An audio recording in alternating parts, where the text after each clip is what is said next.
The slap echoed across the wedding reception hall as 200 guests gasped in unison. My sister Jessica stood there in her white dress, her face twisted with rage, as she screamed at me to hand over the house our grandmother left me.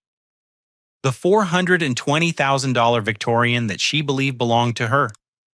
I touched my burning cheek, feeling every eye in the room on us, and made a decision that would change both our lives forever.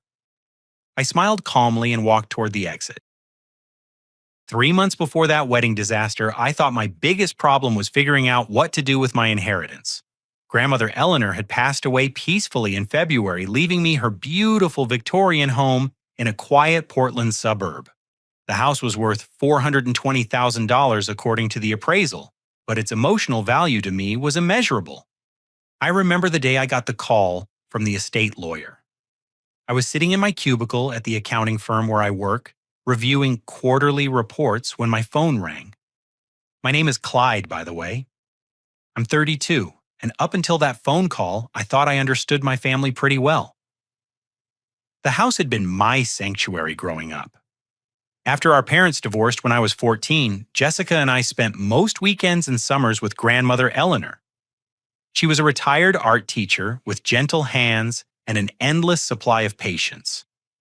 Her home was filled with canvases, paintbrushes, and the smell of turpentine mixed with her famous chocolate chip cookies.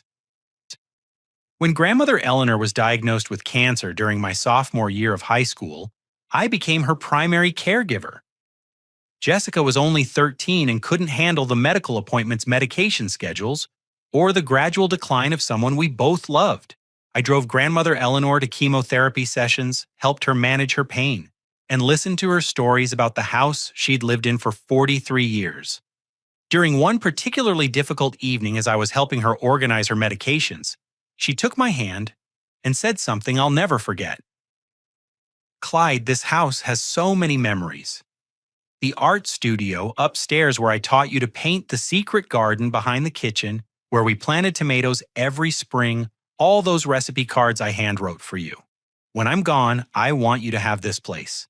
You're the one who truly understands what it means." That conversation happened 17 years ago, but I still remember every word. Grandmother Eleanor recovered from her cancer and lived another wonderful decade and a half. But she never changed her mind about the house.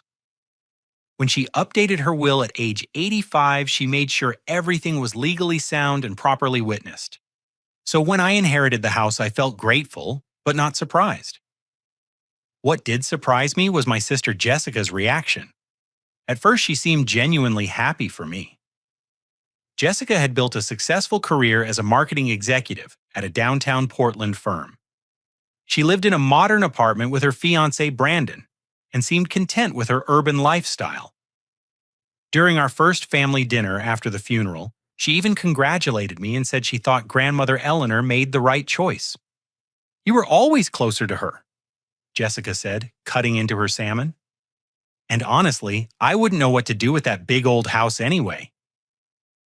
But something changed when Jessica's fiancé Brandon started asking questions about the property value. Brandon Walsh was a 34-year-old investment banker who'd moved to Portland from Connecticut.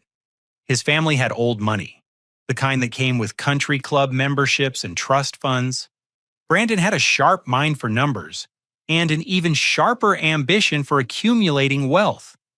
$420,000, Brandon said, nearly choking on his wine. "For that neighborhood, Clyde, do you realize the property values in that area have been climbing 15% annually? That house could be worth $500,000 in 2 years." I watched Jessica's expression shift as Brandon spoke.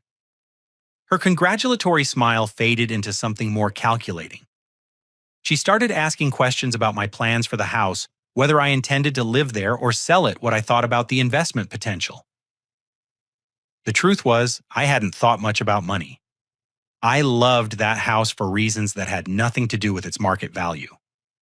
The art studio, where grandmother Eleanor taught me to mix colors and understand light.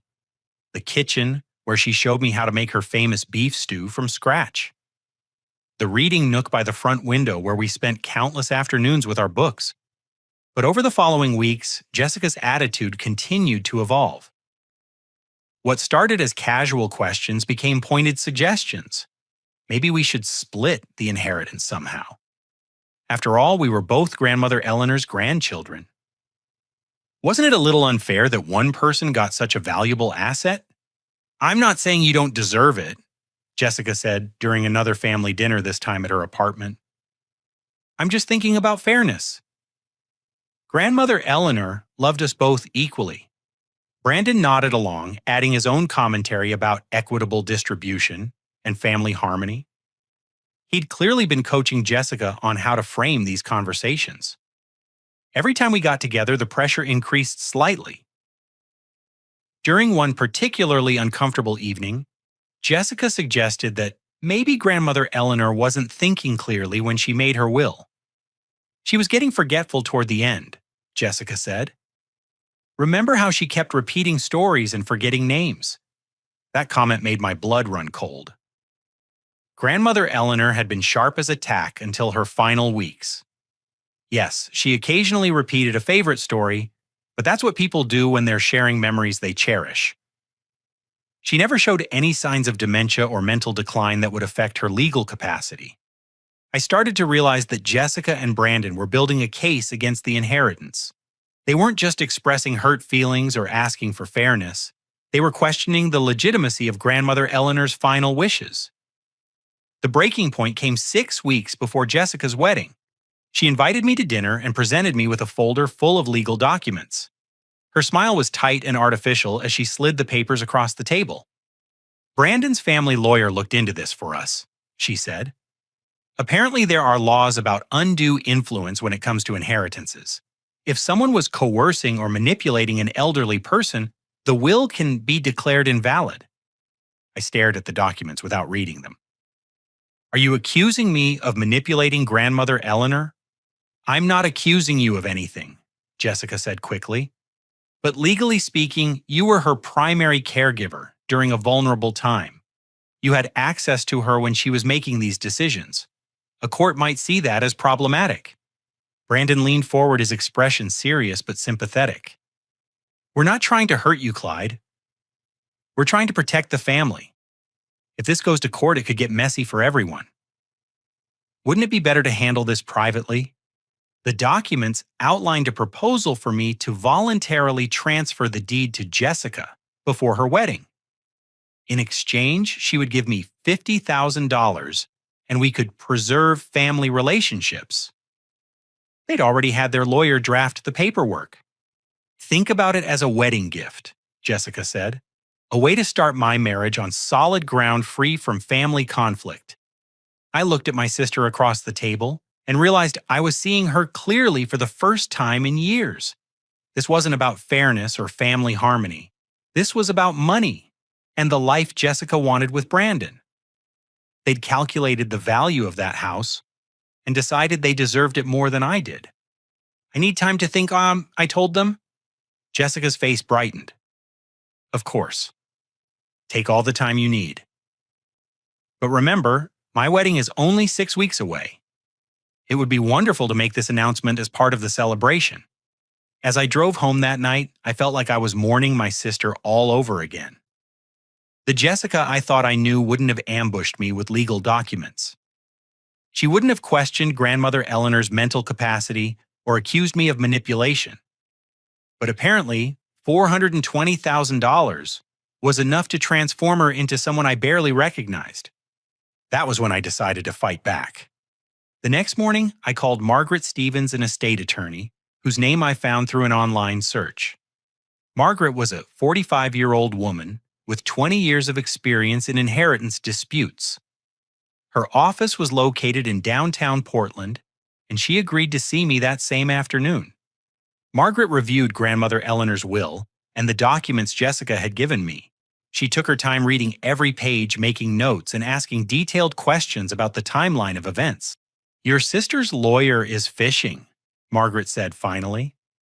This will is rock solid. Your grandmother was represented by competent counsel, there were proper witnesses, and she was clearly of sound mind when she signed it.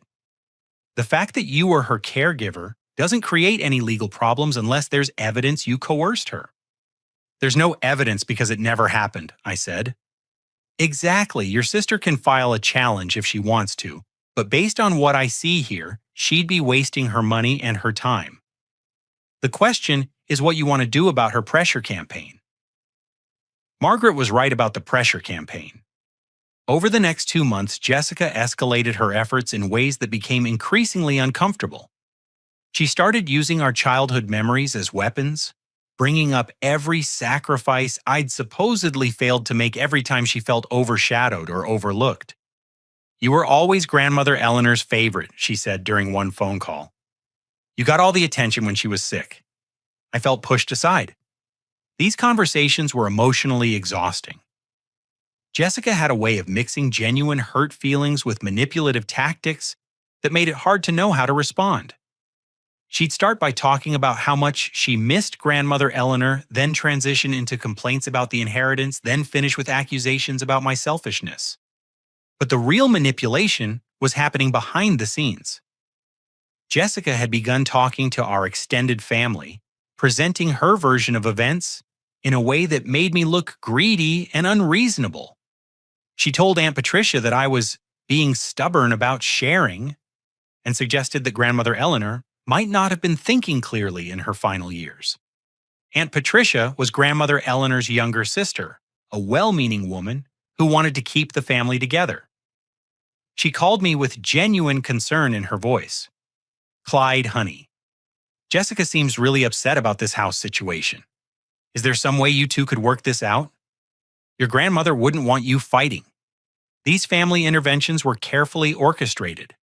Jessica would plant seeds of doubt with different relatives, then encourage them to reach out to me. Uncle Robert, Aunt Patricia's husband, called me about doing the right thing. Cousin Sarah sent a long email about family values and sharing blessings.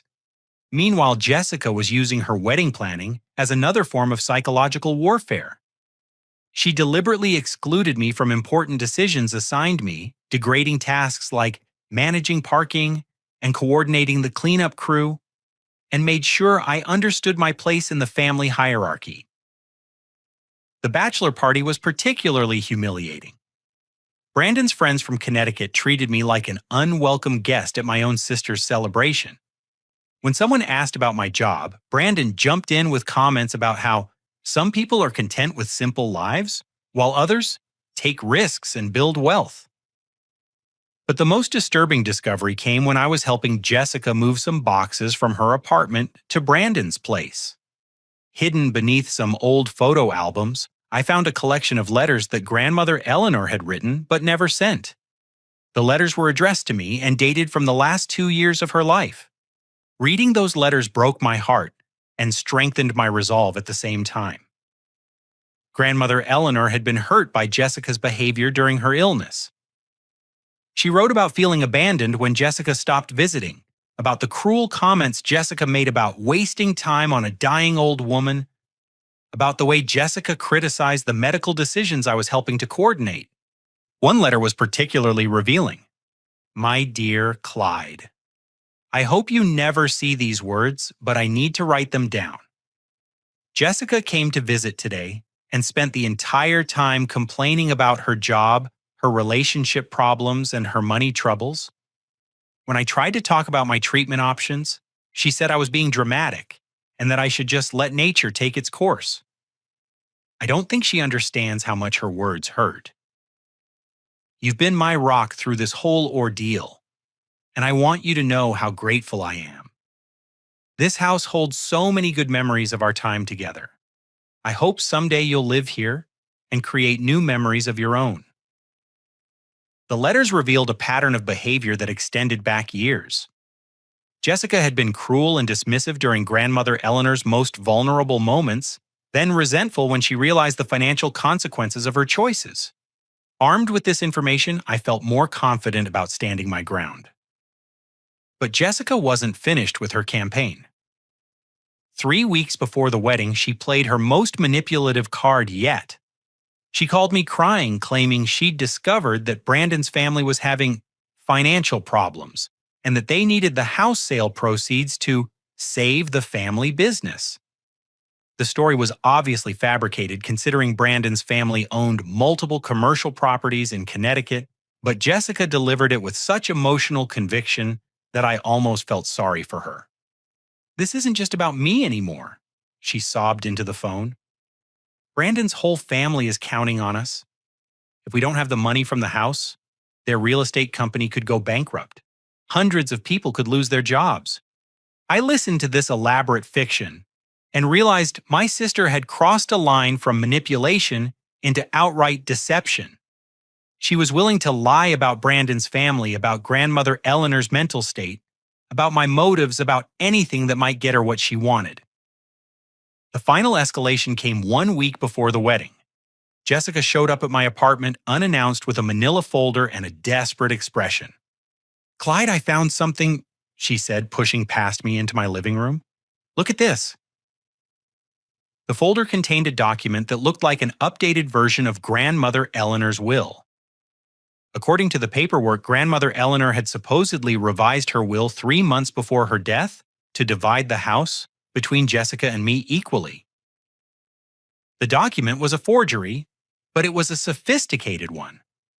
Someone had gone to considerable trouble to match grandmother Eleanor's handwriting and create convincing official-looking papers. "Where did you find this?" I asked. "It was in grandmother Eleanor's desk drawer," Jessica said. "I guess the lawyer missed it when he was handling the estate." This was Jessica's nuclear option. She was planning to present this fake will at her wedding reception as a surprise family announcement. In front of 200 guests, she would claim that new evidence had emerged proving the house should be shared equally. The social pressure would be enormous, and I'd be forced to either accept the fraud or publicly call my sister a liar on her wedding day. I kept my expression neutral as I handed the document back to her. "This is interesting. I'll need to have my lawyer examine it." Jessica's face fell. "There's no time for lawyers, the wedding is next week." "Then I guess we'll discuss this after your honeymoon." "Clyde, you don't understand. I've already told people about this. I've already made promises based on this money." And there it was. The truth behind all the manipulation, all the legal threats, all the emotional blackmail. Jessica had been spending money she didn't have based on assets she didn't own. She'd committed to a lifestyle with Brandon that required the sale of my house, and now she was facing the consequences of her presumptions. "I'm sorry you made promises you couldn't keep," I said, "but that's not my responsibility." Jessica stared at me with an expression of pure rage. "You're going to destroy my marriage before it even starts." "I'm not destroying anything. I'm just not enabling your delusions." She left my apartment that night with fire in her eyes, and I knew she was planning something desperate for the wedding. I just didn't know how far she was willing to go. The month leading up to Jessica's wedding felt like preparation for battle. Every conversation with my family became a carefully navigated minefield, and every wedding-related task felt like part of Jessica's larger campaign to wear down my resistance. Brandon had shown his true colors during this time as well. At the rehearsal dinner, I overheard him talking to his college friends about their plans for my grandmother's house. They weren't just planning to live in it. They intended to demolish the entire structure and build a modern custom home that would fit their vision for the future. "The lot alone is worth $300,000, Brandon said, gesturing with his whiskey glass. "But the house is just taking up space. It's old, it needs work, and the layout is completely wrong for entertaining. We're going to tear it down and build something that makes sense." Hearing him talk about destroying grandmother Eleanor's beloved home made me physically sick. This wasn't about fairness or family harmony. This was about profit and Brandon's ego. He wanted to erase every trace of the woman who'd raised me and build a monument to his own success on top of her memory. But the most disturbing discovery came 3 days before the wedding when I accidentally overheard a phone conversation between Jessica and Brandon. I'd stopped by their apartment to drop off my tuxedo alterations and heard raised voices from the bedroom. The door was slightly open and I could clearly hear their words. "The plan isn't working," Jessica was saying.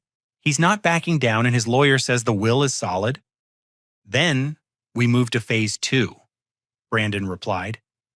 My uncle's connections with the probate court can help us challenge his mental competency. If we can prove he's not capable of managing an inheritance of this size, the court can appoint a guardian. You want to have my brother declared mentally incompetent? It's not permanent, just long enough to get control of the asset. Once we have the house, we can drop the competency challenge and everything goes back to normal. I stood frozen in their hallway, listening to them plot my legal destruction. They were planning to have me declared mentally incompetent so they could steal my inheritance. The conversation continued with discussions about psychiatric evaluations, court procedures, and timeline management. We need to be careful about the timing, Brandon said. If we file the challenge too close to the wedding, it looks suspicious. But if we wait too long, he might sell the house out from under us. What if he finds out about our plan? He won't. And even if he does, who's going to believe him?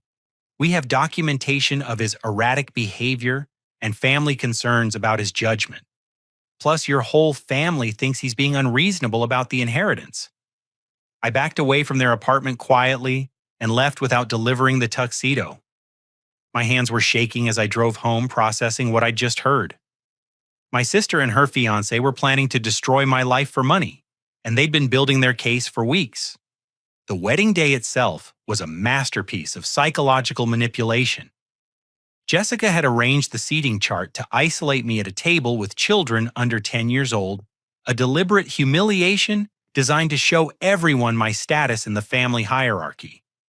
The other adults at nearby tables kept giving me sympathetic looks, clearly aware that something was wrong, but not understanding the full situation. During the getting ready photos, Jessica cornered me in the church's reception area. She was wearing her full wedding dress, her makeup perfect, her hair elaborately styled. But her eyes were cold and calculating. "I need the house keys," she said without preamble. "Excuse me, your wedding gift to us. I want you to present us with the house keys during the reception. I've already talked to the photographer about capturing the moment." "I'm not giving you the house keys, Jessica." "Yes, you are. Because if you don't, I'm going to tell everyone at this wedding exactly what kind of person you really are. I'm going to explain how you manipulated a sick old woman, how you've been hiding assets, how you've threatened our family's stability for your own greed." This was it. The final ultimatum. Jessica was prepared to destroy my reputation publicly if I didn't surrender to her demands. She'd calculated that my desire to avoid family drama would override my commitment to protecting my inheritance. "Do your worst," I said. Her face twisted with rage, but before she could respond, the wedding coordinator appeared to escort her to the ceremony. As I watched her walk down the aisle an hour later, I realized I was looking at a stranger wearing my sister's face. The ceremony itself was beautiful, despite the underlying tension. Jessica and Brandon exchanged vows about love, trust, and building a future together. The irony was overwhelming considering what I knew about their plans for my destruction. But the real performance was still to come. During the reception dinner, Jessica stood up to give a speech, thanking everyone for their presence and support. Her voice was warm and emotional as she talked about family bonds and new beginnings. "Brandon and I are so grateful for all the love we've received," she said, her eyes scanning the room. "But I want to especially thank my brother Clyde for his incredible generosity. He's decided to gift us our grandmother's house as a wedding present, and I just can't express how much that means to us." The room erupted in applause. Guests turned to look at me with admiration and approval. Several people at nearby tables nodded and smiled, clearly impressed by my supposed selflessness. Jessica continued speaking, building the narrative of my generous sacrifice and their grateful acceptance. "Clyde has always been the thoughtful one in our family," she continued. "He understands that grandmother Eleanor would want her house to help us start our marriage on a strong foundation. So tonight we're going to make it official with a special presentation ceremony. I sat at my children's table watching 200 people celebrate a lie. Jessica had trapped me perfectly. Either I went along with her fabrication and lost my inheritance, or I contradicted her publicly and looked like I was ruining her wedding day. The photographer was already positioning himself to capture the moment. Someone had prepared an elaborate presentation folder with fake deed documents. Jessica's smile was radiant as she gestured for me to join her at the head table. I stood up slowly, feeling every eye in the room watching me. The applause continued as I walked toward my sister, my heart pounding with a mixture of rage and determination. "Thank you all for being here tonight," I said, accepting the microphone from Jessica. Her confident smile faltered slightly as she heard my tone. "I do have an announcement to make about our grandmother's house," I continued. "But it's not what my sister just described." The room fell silent. Jessica's face went pale beneath her makeup. "I will not be giving anyone my inheritance," I said clearly. "I will not be manipulated, threatened, or coerced into surrendering what our grandmother left me. And I will not pretend that greed and manipulation are acts of love." The silence in the room was deafening. 200 wedding guests stared at us in shock as Jessica's careful plan crumbled in real time. "You selfish bastard!" Jessica screamed, lunging toward me. "That house belongs to both of us. You stole it from me." That's when she slapped me. The sound echoed through the reception hall as her open palm connected with my cheek. The physical blow was nothing compared to the emotional impact of watching my sister completely lose control in front of everyone we knew. "Hand over your $420,000 house now," she screamed, her face contorted with rage.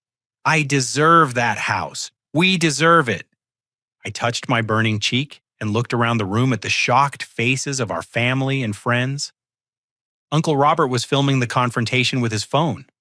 Aunt Patricia was covering her mouth in horror. Brandon's family members looked mortified. And in that moment, I felt a strange sense of peace. Jessica had finally shown everyone exactly who she really was. There would be no more manipulation, no more gaslighting, no more pretending that her behavior was motivated by anything other than greed. I smiled calmly and handed the microphone back to the wedding coordinator. "Congratulations on your marriage," I said to Jessica. "I hope you find the happiness you're looking for." Then I walked out of the reception hall while Jessica continued screaming behind me. As I reached the exit, I heard her voice echoing through the building. "He stole our inheritance. He manipulated our grandmother. Someone stop him." But no one stopped me. And as I drove away from the country club, I pulled out my phone and called Richard Hayes, the premium real estate agent whose number Margaret Stevens had given me. "Richard, this is Clyde Morrison. I'd like to list my house for sale immediately. Tonight, if possible." The fallout from Jessica's meltdown began before I even reached my apartment. My phone started buzzing with text messages from wedding guests who'd witnessed the confrontation. Some were supportive, others were confused, and a few were downright hostile. Aunt Patricia: "What just happened? Jessica is hysterical, and Brandon's family is leaving." Cousin Sarah: "I can't believe you embarrassed Jessica like that on her wedding day." Uncle Robert: "I recorded the whole thing. Call me when you get home." The most interesting message came from Brandon's college friend David, whom I'd met briefly at the bachelor party. "Dude, I had no idea what Brandon was planning with your house. That's seriously messed up. If you need a witness about what he said at the rehearsal dinner, I'm here." By the time I got home, there were already 17 missed calls from Jessica and 4 from Brandon. I didn't answer any of them. Instead, I focused on executing my plan. Richard Hayes agreed to meet me the next morning to discuss listing the house. He was a 52-year-old real estate professional with an impressive track record of handling high-stakes family property disputes. His calm, professional demeanor was exactly what I needed. "I've dealt with inheritance conflicts before," Richard said as we walked through grandmother Eleanor's house. "The key is pricing the property strategically to attract serious buyers quickly before the family drama can interfere with the sale process."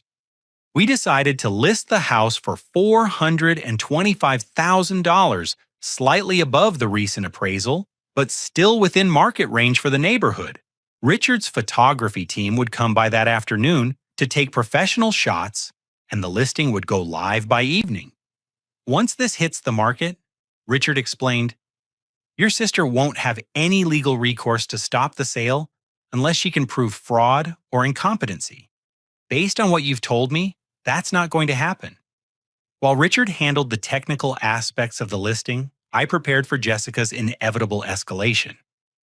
I wasn't wrong about her response. The phone call started at 6 in the morning the day after the wedding. Jessica called me 57 times over the next 3 days. When I didn't answer, she moved on to voicemails that ranged from tearful apologies to screaming threats. Clyde, please call me back. I'm sorry about last night. I was stressed about the wedding and I overreacted. We can work this out like family. You cannot sell that house. I won't let you destroy our family over money. Brandon's lawyer says you're committing fraud by listing property that's under legal dispute. That last voicemail was particularly interesting because it revealed Jessica's next strategy. She was planning to challenge the sale through legal action, probably using the same incompetency argument I'd overheard in their apartment. But Jessica's lawyer problems were bigger than she realized. Margaret Stevens informed me that the attorney who'd helped Jessica with her original inheritance challenge had withdrawn from the case after learning about her forged will attempt. No reputable lawyer wants to be associated with document forgery, Margaret explained. Your sister is going to have trouble finding competent legal representation for any future challenges. Meanwhile, the wedding video was spreading through our extended family network like wildfire. Uncle Robert had captured Jessica's complete meltdown, including her physical assault and her screaming demands about the house. Family members who hadn't been at the wedding were seeing the footage and finally understanding what had really been happening. Aunt Patricia called me in tears 3 days after the wedding. Clyde, honey, I owe you an apology. I had no idea Jessica was behaving this way. When she told me you were being stubborn about sharing, I thought she meant you were being a little selfish. I didn't realize she was trying to steal your inheritance. I tried to tell you what was happening, I said. I know, and I should have listened. Robert showed me that recording, and I'm just horrified. That's not the Jessica I thought I knew. Similar conversations were happening throughout our family network. Jessica's reputation was crumbling as people realized the extent of her manipulation and deception. The wedding guests were sharing their own stories about the strange behavior they'd witnessed leading up to the ceremony. But Jessica's personal consequences were just beginning. Her employer, a prestigious marketing firm that valued its professional image, had learned about the wedding incident through social media posts from guests. Video clips of Jessica's screaming fit were circulating on local Facebook groups with captions like Portland Wedding Meltdown and Bridezilla Goes Nuclear. Jessica's boss called her into a meeting on Tuesday morning and placed her on administrative leave pending a review of her professional conduct. The firm couldn't have employees whose personal behavior was becoming a public spectacle, especially when clients might see the videos. Brandon's family was having their own crisis management meeting in Connecticut. His father, a prominent real estate developer, was furious about the scandal's potential impact on their business reputation. The Walsh family name was associated with high-end properties and exclusive clientele who didn't appreciate being connected to public drama. Brandon called me directly on Wednesday evening, something he'd never done before. Clyde, we need to talk. This situation is getting out of hand for everyone. I agree, I said. Your fiancé assaulted me in front of 200 people and tried to steal my inheritance. That's definitely out of hand. Look, I know Jessica got emotional at the wedding. But this doesn't have to destroy two families. My father is prepared to make you a very generous offer to resolve this quietly. And there it was. The bribe I'd been expecting. Brandon's family wanted to buy their way out of the scandal before it affected their Connecticut business interests. What kind of offer? I asked. $100,000 cash if you transfer the house deed to Jessica and agree to sign a non-disclosure agreement about the wedding incident. I laughed out loud. You want to pay me $100,000 for a house worth over $400,000, and you want me to promise never to talk about your wife assaulting me. The NDA would be mutual. Jessica wouldn't discuss your behavior either." "My behavior, you mean refusing to be robbed?" Brandon's tone became colder. "Think carefully about this, Clyde. My family has significant legal resources. We can make this very expensive for you if you force us to fight." "Then fight," I said and hung up. The threat of legal action didn't worry me because I knew Brandon's family was actually in a weak position. They couldn't afford to have this conflict drag out in public court proceedings. Their business reputation depended on maintaining an image of refined professionalism, not messy family inheritance disputes. But Jessica was becoming increasingly desperate as her world collapsed around her.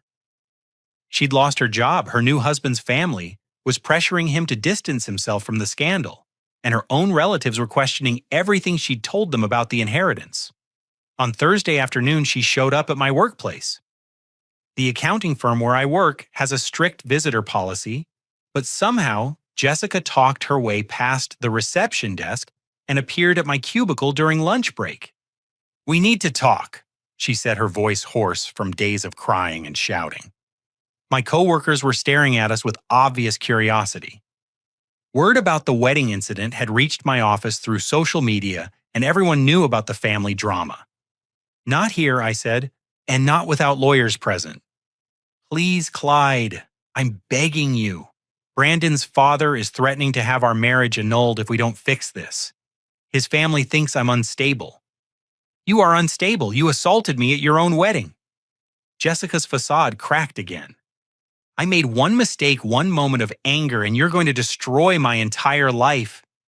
"You didn't make one mistake. You spent months planning to steal my inheritance. You forged documents. You tried to turn our family against me. You planned to have me declared mentally incompetent. This isn't about one moment of anger." The conversation was attracting more attention from my coworkers. My supervisor appeared at the edge of our cubicle area, clearly concerned about the disruption.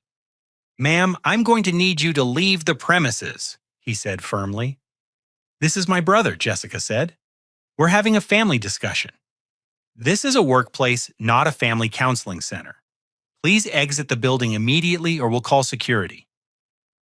Jessica looked around at all the faces watching her, and I could see her humiliation turning back into rage. But instead of another public outburst, she leaned close to my ear and whispered something that made my blood run cold. "You think you've won, but this isn't over. I know where you live. I know where you work. I know your schedule and your habits. You can't hide from me forever." Then she walked out of the office, leaving me shaken and my coworkers buzzing with shocked conversation. That threat crossed a line from legal disputes into personal safety concerns, and I knew I needed to document it for law enforcement. That evening, I filed a police report about Jessica's threats and harassment. Detective Morris, the officer who took my statement, was familiar with inheritance-related family conflicts. "Unfortunately, this kind of escalation is more common than you'd think," he said. "When large amounts of money are involved, family members sometimes lose all perspective. The good news is that you're documenting everything properly. If she continues the harassment, we can pursue stalking charges."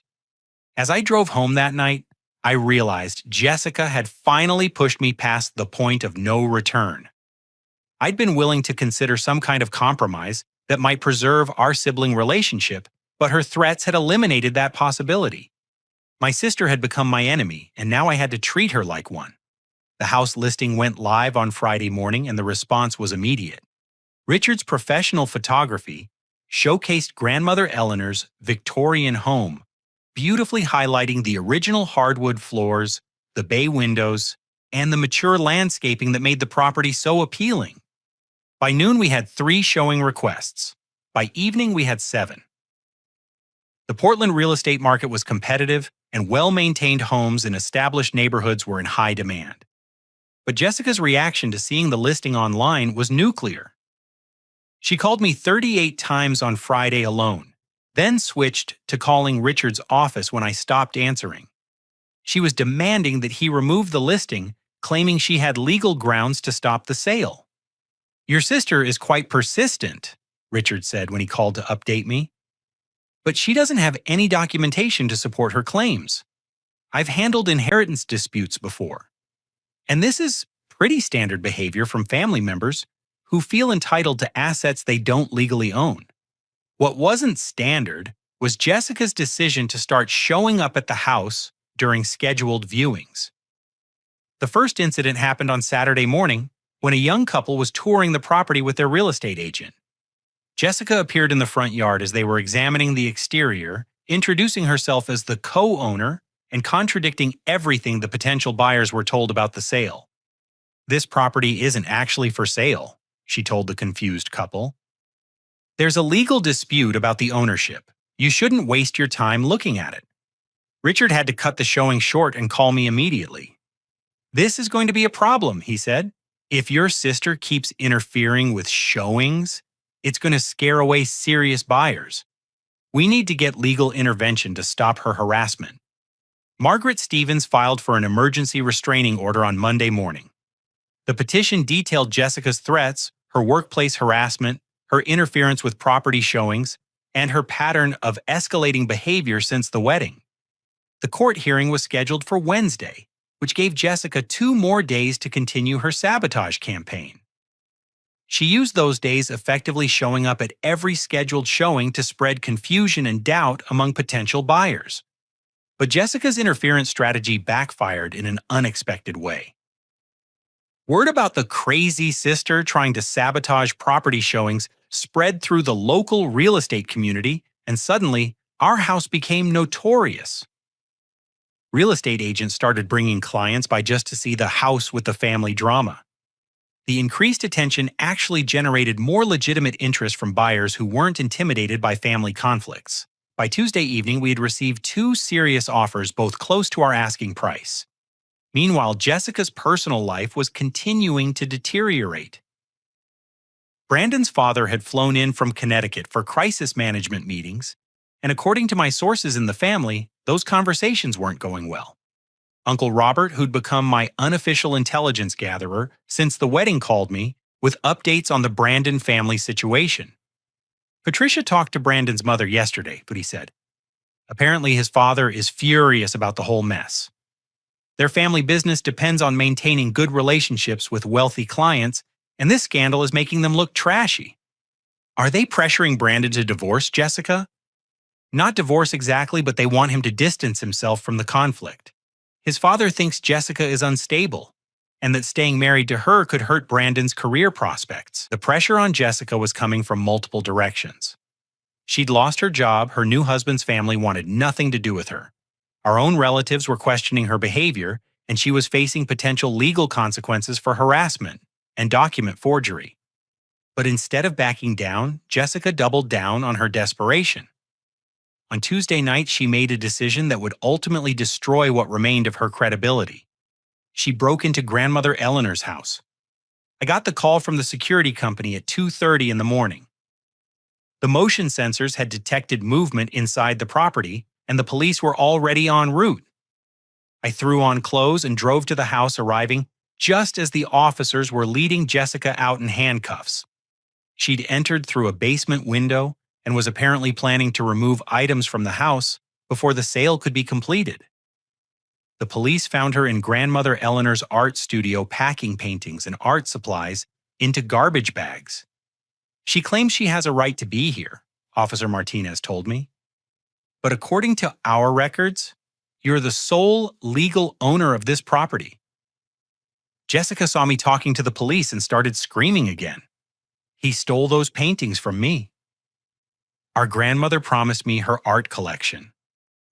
He's trying to sell everything that should belong to both of us." The officer looked at me for clarification. "Are there any shared ownership claims on the contents of the house?" "No," I said. "Everything was left to me according to the will. I have documentation from the estate lawyer if you need to see it." Jessica was charged with breaking and entering criminal trespass and attempted theft. The bail hearing was set for Thursday morning, the same day as our restraining order hearing. As I watched the police car drive away with my sister in the back seat, I felt a mixture of sadness and relief. Jessica had finally crossed the line from civil disputes into criminal behavior, which meant the courts would take her harassment more seriously. But the breaking and entering incident also revealed something important about Jessica's mental state. She genuinely believed she was entitled to everything in that house, despite having no legal claim to any of it. Her sense of reality had become completely distorted by greed and desperation. The next morning brought an unexpected phone call from Brandon's father. "Mr. Morrison, this is William Walsh. I believe we need to have a conversation about resolving this situation before it damages both our families any further." William Walsh was a prominent real estate developer in Connecticut with significant political connections. His voice carried the authority of someone accustomed to solving problems through negotiation and financial pressure. "I'm listening," I said. "My son's marriage to your sister has created complications that none of us anticipated. Jessica's behavior has become increasingly erratic, and frankly, it's affecting my family's business reputation. I'd like to propose a solution that benefits everyone involved." "What kind of solution?" $200,000 cash for you to transfer the property deed to Jessica and sign a comprehensive non-disclosure agreement. In exchange, my family will ensure that Jessica receives appropriate mental health treatment and that this conflict doesn't escalate any further. The offer was double what Brandon had proposed earlier, but it was still less than half the house's actual value. More importantly, it came with implicit threats about what might happen if I refused. "That's a generous offer," I said. "But I'm not interested in selling my inheritance for half its value. And I'm definitely not signing any agreements that prevent me from talking about your daughter-in-law's criminal behavior." "Mr. Morrison, I don't think you understand the resources my family can bring to bear in a legal conflict. We have connections throughout the Connecticut court system, and we can make your life very difficult if you force us to take that route." "Are you threatening me, Mr. Walsh?" "I'm offering you an opportunity to resolve this matter profitably and privately. If you prefer to handle it through public court proceedings, that's your choice. But I should mention that Jessica has been gathering documentation about your mental health history, your employment record, and your financial management capabilities. Sometimes inheritance disputes can reveal unflattering information about all parties involved." The implied threat was clear. The Walsh family was prepared to conduct opposition research on me, looking for any personal information they could use to undermine my credibility in court. They were playing hardball now. "I'll consider your offer," I said. "But I'm not making any decisions while your daughter-in-law is facing criminal charges for breaking into my property." "Fair enough. But don't take too long to decide. These kinds of situations have a way of becoming more complicated the longer they drag on." After I hung up, I called Margaret Stevens to discuss the Walsh family's escalating pressure tactics. "They're trying to intimidate you," she said. "But they're also revealing their desperation. If they thought they had a strong legal case, they wouldn't be making increasingly generous settlement offers. What about their threats to investigate my personal history?" "Standard intimidation tactics. They can investigate all they want, but unless they find evidence of actual fraud or incompetence, it won't affect your legal position. The will is solid your grandmother was competent, and you're clearly capable of managing your own affairs." Margaret was right about the Walsh family's desperation, but she underestimated their willingness to fight dirty. Over the next few days, I started noticing signs that someone was conducting surveillance on my daily activities. A strange car parked across from my apartment building for several hours. Someone called my workplace asking questions about my employment history and professional conduct. My neighbors mentioned seeing people asking questions about my lifestyle and mental stability. The Walsh family was conducting an investigation trying to find ammunition they could use against me in court or in the court of public opinion. They were playing a dangerous game, but it was also a sign that they were running out of legitimate legal options. Jessica's arrest had shifted the entire dynamic of our conflict. She was no longer just a family member, making unreasonable demands. She was a criminal defendant facing real consequences for her behavior. And that gave me all the leverage I needed to end this fight once and for all. The restraining order hearing on Thursday morning was a turning point in ways I hadn't anticipated. Jessica appeared in court wearing an orange jail jumpsuit, her hair disheveled, and her makeup smeared from crying. The confident, manipulative woman who'd orchestrated months of family pressure looked broken and desperate. Judge Patricia Coleman reviewed the evidence of harassment threats, property interference, and the breaking and entering arrest. Jessica's public defender, a young man who'd clearly been assigned the case that morning, was completely unprepared for the complexity of the family inheritance dispute. Your Honor, the public defender said, my client believes she has legitimate ownership claims to the property in question. She wasn't trying to steal anything. She was attempting to secure items that belonged to her late grandmother. Margaret Stevens responded with documentation, showing the clear legal ownership of both the house and its contents. She also presented the timeline of Jessica's escalating behavior, including witness statements from the wedding reception and evidence of the forged will attempt. This isn't about property ownership, Margaret said. This is about a pattern of criminal harassment and intimidation designed to coerce my client into surrendering his lawful inheritance. Judge Coleman granted a comprehensive restraining order that prohibited Jessica from contacting me, approaching my home or workplace, interfering with property showings, or coming within 500 feet of grandmother Eleanor's house. Violation of the order would result in immediate arrest and additional criminal charges. But the real bombshell came when Margaret presented new evidence that had emerged during our investigation into Jessica's background. Your Honor, we've discovered that the respondent has been embezzling funds from her late grandmother's trust account for approximately 3 years. Bank records show unauthorized withdrawals totaling $47,000 money that was used to finance the respondent's lifestyle and wedding expenses. The courtroom fell silent. Jessica's public defender looked shocked, and Jessica herself went completely pale. This inheritance dispute wasn't motivated by fairness or family concerns, Margaret continued. The respondent was stealing from her grandmother's accounts and needed control of the house sale proceeds to cover her theft before it was discovered. The embezzlement evidence had come from Detective Morris's investigation into Jessica's financial history. When the police searched her apartment during the breaking and entering arrest, they found documents showing suspicious transfers from grandmother Eleanor's accounts to Jessica's personal checking account. Grandmother Eleanor had maintained a modest trust fund to cover her medical expenses and household maintenance during her final years. Jessica had been given limited access to help with bill paying, but she'd used that access to steal money for her own purposes. The wedding that cost $60,000, the designer clothes, the expensive apartment deposits, even the engagement ring Brandon gave her all had been funded with stolen money from our dying grandmother's accounts. Your Honor, the public defender said weakly, we haven't been informed of any embezzlement charges. Because the district attorney is still building their case, Margaret replied. But the bank records are clear. This respondent has been systematically stealing from her family for years. Judge Coleman's expression was grim as she reviewed the financial documents. Ms. Morrison, these are very serious allegations. I'm ordering you to surrender your passport and remain in Oregon pending further investigation. The restraining order will remain in full effect, and any violation will result in immediate incarceration. As we left the courthouse, I felt a strange mixture of vindication and sadness. Jessica had destroyed herself through her own greed and desperation, but she was still my sister.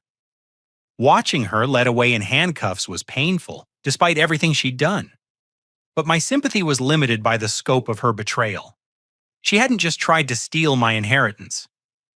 She'd been robbing our grandmother while the old woman was dying, using that money to fund a lifestyle built on lies and theft. The embezzlement revelation had immediate consequences for Brandon's family as well. William Walsh called me that afternoon, and his tone was completely different from our previous conversation. Mr. Morrison, I need to apologize for my family's involvement in this situation.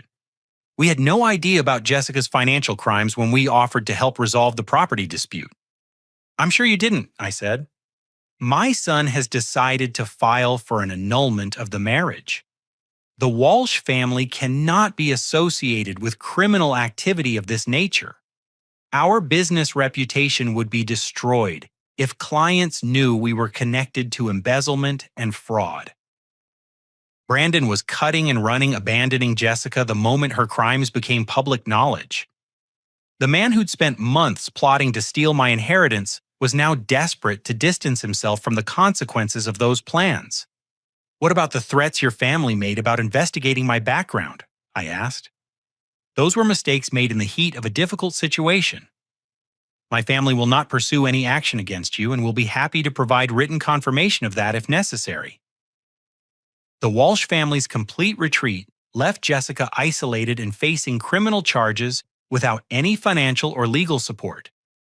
Brandon's annulment petition cited fraud in the inducement, claiming Jessica had concealed her criminal behavior and financial debts when they got married. But the most devastating blow to Jessica's remaining credibility came from our own family. Uncle Robert had been conducting his own investigation into the inheritance dispute, and his findings confirmed everything I'd suspected about Jessica's manipulation campaign. "She lied to all of us," he told me during a phone call Thursday evening. Patricia and I went through every conversation we had with Jessica over the past year, and almost nothing she told us was true. Uncle Robert had discovered that Jessica had been forging Eleanor's signature on documents for months before the will was finalized. The fake revised will she'd tried to present at the wedding wasn't her first attempt at document fraud. "She practiced grandmother Eleanor's signature dozens of times," he said.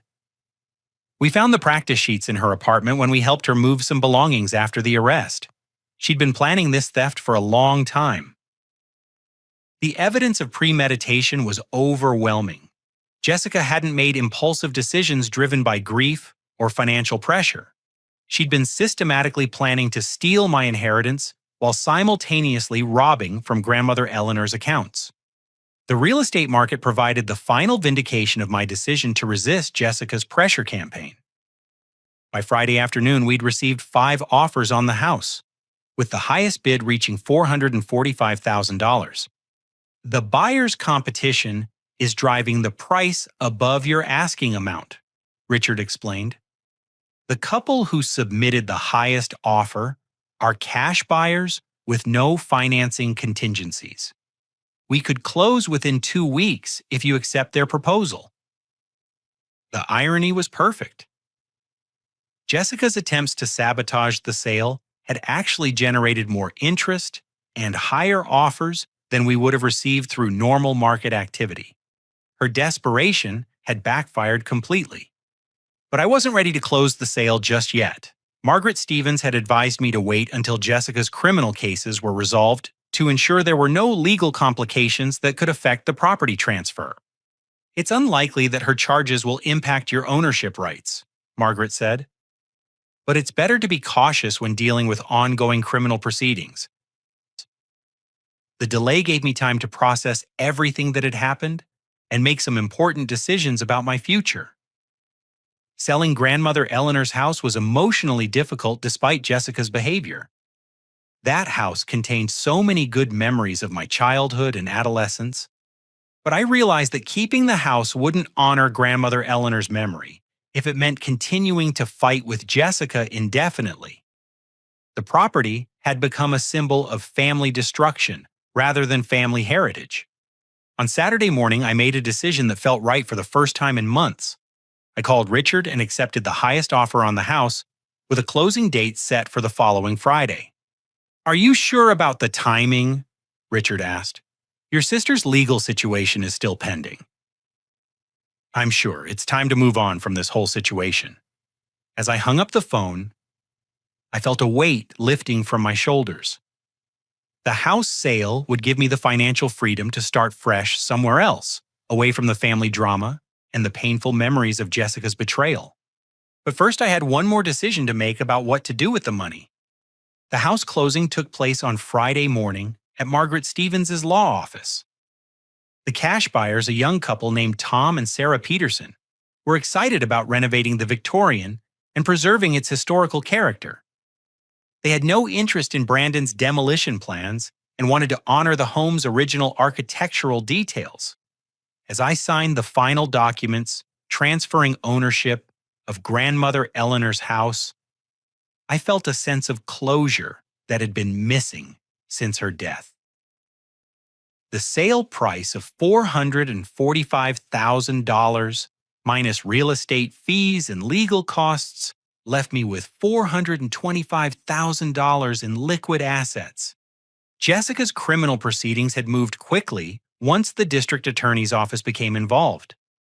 She pled guilty to embezzlement, breaking and entering, and harassment charges in exchange for a reduced sentence of 2 years probation and full restitution to grandmother Eleanor's estate. The restitution amount was $47,000 money that would be added to my inheritance once Jessica's payment plan was approved by the court. She was also required to attend counseling and maintain steady employment during her probationary period. Brandon's annulment had been finalized the week before the house closing. Jessica was living in a small apartment across town, working at a retail job to meet her restitution obligations. Her marketing career was effectively over, as no reputable firm would hire someone with a criminal record for financial crimes. The restraining order remained in effect, so I hadn't spoken to Jessica since the wedding reception. But I'd received updates about her situation through Uncle Robert, who'd maintained limited contact to ensure she had basic support during her legal difficulties. "She's in therapy twice a week," he told me. The counselor says she's starting to understand how her behavior affected everyone around her. It's going to be a long process, but at least she's not denying responsibility anymore. I was glad Jessica was getting help, but I wasn't ready for any kind of reconciliation. The trust she'd shattered couldn't be rebuilt quickly, and I needed time to process everything that had happened without the pressure of family expectations. But I had made a decision about the house sale proceeds that felt like the right way to honor grandmother Eleanor's memory and create something positive from all the family destruction. On Monday morning, I met with financial advisor Susan Chen to establish the Eleanor Morrison Memorial Scholarship Fund. The fund would provide financial assistance to nursing students and home health aides who are caring for elderly family members while pursuing their education. "We can structure this as a perpetual endowment," Susan explained. "The principal amount will be invested conservatively, and the annual earnings will fund scholarships in perpetuity. Based on current market conditions, you could probably award $15,000 to $20,000 in scholarships each year. The scholarship criteria would reflect grandmother Eleanor's values and my own experience as her caregiver. Recipients would need to demonstrate academic merit, financial need, and a commitment to providing compassionate care for elderly relatives or patients." "This is a beautiful way to honor your grandmother's legacy," Susan said as we finalized the paperwork. She'd be proud to know her house sale is helping other families navigate the challenges of elder care. Setting up the scholarship fund felt like the right ending to a very difficult chapter of my life. Instead of letting Jessica's greed destroy our family's legacy, I was creating something that would help other families for generations to come. But the most surprising development came 3 weeks after the house closing, when I received a letter from Jessica herself. The restraining order prohibited direct contact, but she was allowed to communicate through her attorney for specific legal purposes. The letter was an apology. "Clyde, I know I have no right to ask for your forgiveness after everything I did. I lied, I stole, I manipulated our family, and I tried to destroy your life for money. There's no excuse for my behavior, and I understand why you can't trust me anymore. My therapist is helping me understand that I've been jealous of your relationship with grandmother Eleanor for years. I felt like she loved you more than me, and I resented the time you spent caring for her when she was sick. Instead of dealing with those feelings honestly, I let them turn into greed and entitlement. I want you to know that I'm paying back every penny I stole from grandmother Eleanor's accounts. I'm also working to understand how my choices hurt so many people, not just you. Brandon's family, our relatives, everyone at the wedding, even my coworkers who had to deal with the aftermath of my behavior. I don't expect you to forgive me or want a relationship with me again, but I needed to tell you that I know what I did was wrong and I'm committed to becoming a better person. You deserved so much better from your sister. I heard about the scholarship fund you created with the house money. Grandmother Eleanor would be so proud of you for turning something painful into something that helps other people. That's the kind of person you've always been. And it's the kind of person I want to become. Jessica. Reading the letter brought tears to my eyes for the first time since this whole ordeal began. It didn't erase the pain Jessica had caused or rebuild the trust she'd destroyed, but it offered hope that someday we might be able to have some kind of relationship again. I didn't respond to the letter immediately. I needed time to process Jessica's apology and decide whether I was ready for any kind of reconciliation. But for the first time in months, I felt like my sister might still exist somewhere beneath the person who'd tried to destroy my life. 6 months later, I received notification that the first Eleanor Morrison Memorial Scholarships had been awarded. 3 students received grants totaling $18,000 to help them care for elderly relatives while completing their nursing education. One recipient was Maria Rodriguez, a single mother studying to become a registered nurse while caring for her grandfather with dementia. Another was James Thompson, a community college student training to be a certified nursing assistant while helping his grandmother recover from hip surgery. Reading their stories reminded me why I'd created the scholarship fund in the first place. These were people who understood the challenges and rewards of caring for elderly family members, just like I had when I was caring for Grandmother Eleanor. The scholarship fund had grown beyond my initial contribution through donations from family members and friends who'd learned about the program. Uncle Robert and Aunt Patricia had made substantial contributions, as had several people from Grandmother Eleanor's church and art groups. Even some of the wedding guests who'd witnessed Jessica's meltdown had sent donations with notes expressing their admiration for how I'd handled the family crisis. The scandal that Jessica thought would destroy my reputation had actually demonstrated my character and values to people who mattered. As I sat in my new apartment reading the scholarship recipient letters, I realized that Grandmother Eleanor's house had ultimately served its intended purpose. She'd wanted her legacy to help me build a better future, and that's exactly what had happened. The money from the sale had given me financial security and the ability to create something meaningful that would help other families for years to come. More importantly, the experience had taught me valuable lessons about standing up for my principles and protecting my boundaries, even when the pressure came from people I loved. Jessica's betrayal had been devastating, but it had also shown me that I was stronger than I'd realized. I'd faced down legal threats, family manipulation, criminal harassment, and financial intimidation without compromising my values or surrendering my rights. The scholarship fund was growing each year, helping more students care for their elderly relatives while pursuing education and career goals. Grandmother Eleanor's Victorian house was being lovingly restored by the Peterson family, who sent me updates and photos of their renovation progress. And Jessica was slowly rebuilding her life, working steadily and attending therapy while paying restitution for her crimes. We still didn't have a relationship, but I'd heard through Uncle Robert that she was making genuine progress in understanding and changing her behavior. The most important lesson I learned from this experience is that sometimes the people closest to us can become our greatest enemies. But protecting your boundaries isn't selfish, it's necessary. Real family respects your right to say no, and love without respect isn't love at all. The greatest inheritance isn't money or property, but the strength to stand up for what's right, even when it costs everything. Grandmother Eleanor left me more than a house. She left me the courage to defend my principles and the wisdom to turn pain into purpose. If you're dealing with family members who are trying to manipulate or pressure you into giving up something that rightfully belongs to you, remember that you have the right to protect yourself. Setting boundaries doesn't make you selfish. It makes you strong. What would you do if a family member tried to steal your inheritance? Have you ever had to choose between keeping the peace and protecting your rights? Leave a comment below and share your thoughts. If this story resonated with you, please like this video to help others find it. Subscribe to the channel for more stories about standing up to family manipulation and protecting your boundaries. And share this video with anyone who might need to hear that it's okay to fight for what's rightfully theirs. Thank you for listening to my story.